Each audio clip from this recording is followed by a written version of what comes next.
The biggest gift Eliza's wedding decor business gives her is flexibility. She used to be a teacher, but when her second child came along, she found it impossible to return to that job. After my second, it became apparent that I would be working in order to pay my childcare costs, and I would not be getting anything in return. So I'd literally be going to work in order to pay my childcare, which for me didn't balance. I really wanted some kind of balance for my family. The picture for female employment in general has improved over recent decades. They dominate the service sector. But women without children are still much more likely to have jobs than mothers. If we look at women with children, it's quite important in terms of the age of the child and if a woman's in work. So where the child, say, of preschool age, a lower percentage of women are in work. And as the child gets older, a higher percentage of women do actually in work. Childcare costs, inflexible hours and redundancy are some barriers that can leave mums on benefits rather than in work.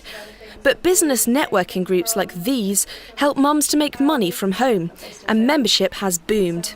One former financial advisor went self-employed and hasn't looked back. There's more flexibility. Both my children are quite demanding. One of my sons is actually on the autism spectrum, and I have had to be a lot more flexible for him. There is no way I could hold down a job with my son and give him the support that he needs.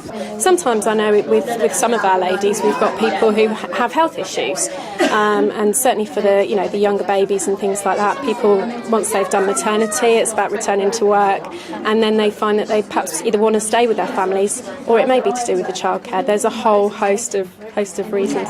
The Shadow Home Secretary with special responsibilities for women and equalities told the Labour Party conference this week thousands of women were losing their jobs after returning from maternity leave.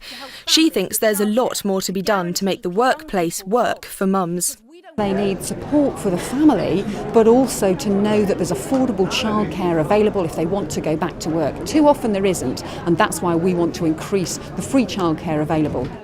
But the government says it is introducing a new tax break for childcare costs, worth up to £1,200 per child per year.